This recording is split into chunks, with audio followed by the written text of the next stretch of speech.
인생을 살아가면서 가장 중요한 것 가운데 하나는 목적과 방향성이다. 방향을 잃어버린 배가 바다 위를 떠돌듯 사람도 삶의 이유와 목적을 놓쳐버리면 쉽게 무너지게 된다. 돈이 많다고 해서 행복한 것도 아니고 성공했다고 해서 반드시 인생이 완성되는 것도 아니다. 어디를 향해 가고 있는지 모른다면 결국 인생은 방황하게 된다. 복싱 역사 속 전설적인 선수 가운데 한 사람인 마이클 타이슨의 인생이 바로 그것을 보여준다. 그는 1966년 미국 뉴욕 브루클린의 가장 가난하고 위험한 동네에서 태어났다. 어린 시절 아버지는 집을 떠났고 그는 평생 아버지의 사랑을 제대로 받지 못한 채 자라야 했다.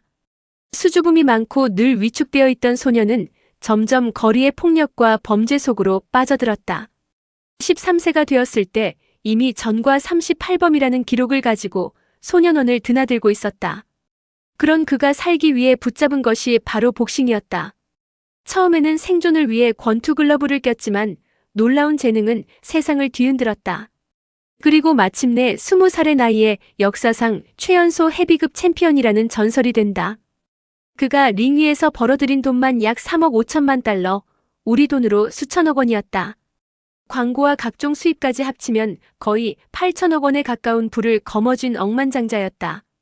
정말 주먹 하나로 세계 정상에 오른 사람이었다. 그런데 놀랍게도 그는 2003년 한 인터뷰에서 이렇게 말했다. 나는 실패자다. 사람들은 믿지 못했다. 세계 최고의 챔피언, 돈과 명예를 다 가졌던 사람이 왜 자신을 실패자라고 부르는가? 그러나 그는 이미 모든 것을 잃고 있었다. 엄청난 사치와 방탕한 생활 속에서 삶의 목적을 잃어버렸기 때문이다. 수백만 달러짜리 대저택, 벵골 호랑이를 애완동물로 키우는 생활, 수행원들에게 뿌리는 고가의 선물, 하루 수억 원씩 사라지는 파티 비용. 돈은 끝없이 흘러나갔고 결국 그는 수백억 원의 빚더미 위에 올라앉게 되었다. 폭식과 우울증, 약물과 술, 파산과 절망. 세계 최강의 사나이였지만 정작 자기 인생은 지켜내지 못했다. 왜 이런 일이 벌어졌을까? 결국 이유는 하나였다. 그가 인생의 방향성을 잃어버렸기 때문이다. 왜 살아야 하는가? 왜 돈을 벌어야 하는가?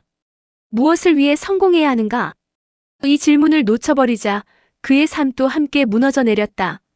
오늘 우리의 모습도 크게 다르지 않다. 나는 왜 결혼했는가?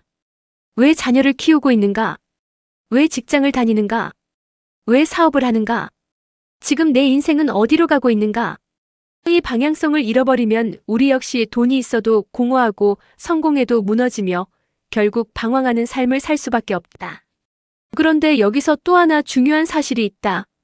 사람은 혼자서는 끝까지 바른 길을 가기 어렵다는 것이다. 그래서 인생에는 반드시 조력자가 필요하다. 사실 타이슨에게도 그런 사람이 있었다. 소년원 시절 복싱 코치였던 바비 스튜어트가 문제아였던 그를 발견했다. 그리고 그는 타이슨을 전설적인 트레이너 커스 다마토에게 데려간다. 커스 다마토는 단순히 복싱만 가르친 사람이 아니었다. 그는 상처 많고 거칠었던 소년의 마음을 품어준 사람이었다. 학교 가기를 싫어하던 타이슨에게 가정교사를 붙여주고 위인전을 읽게 하고 사람들 앞에서 칭찬과 격려를 아끼지 않았다. 그러나 잘못된 행동에는 엄하게 꾸짖으며 예의와 삶의 태도를 가르쳤다.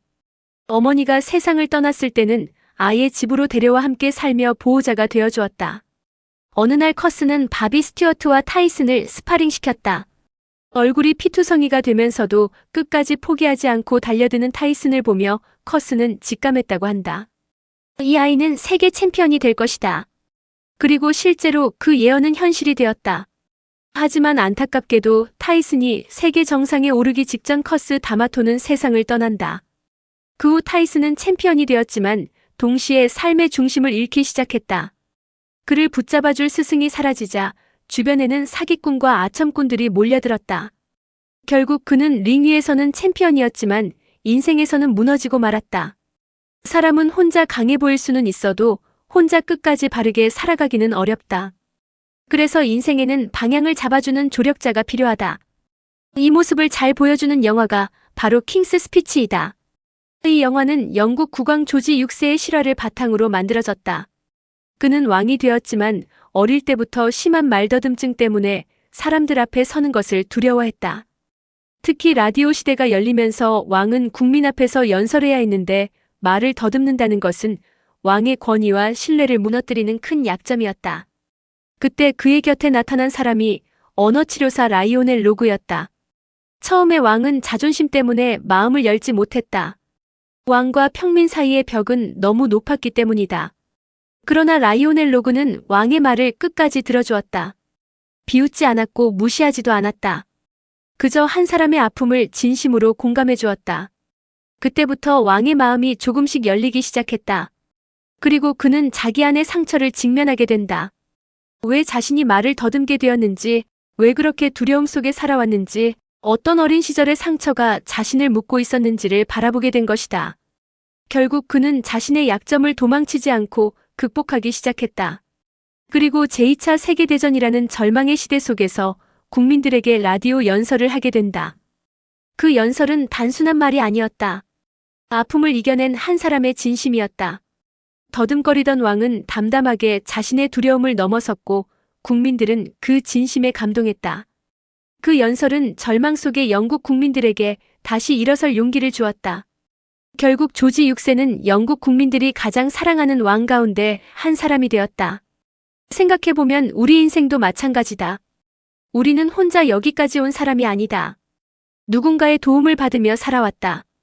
부모의 격려, 선생님의 한마디, 친구의 위로, 인생의 멘토와 조언자, 힘들 때 손 내밀어준 한 사람. 그 조력자들이 있었기에 오늘의 우리가 존재한다. 그리고 이제는 우리 역시 누군가의 조력자가 되어야 한다. 방향을 잃은 사람에게 길을 보여주고 넘어진 사람을 일으켜 세워주고 상처 입은 사람의 이야기를 들어주며 절망 속에 있는 사람에게 다시 살아갈 용기를 주는 사람. 인생은 결국 혼자 사는 것이 아니다. 누군가는 우리를 붙들어 주었고 이제는 우리가 누군가를 붙들어 주어야 한다. 방향성을 가진 인생, 그리고 좋은 조력자를 만나는 인생. 그것이 한 사람의 운명을 바꾸고 결국 한 시대를 변화시키게 된다.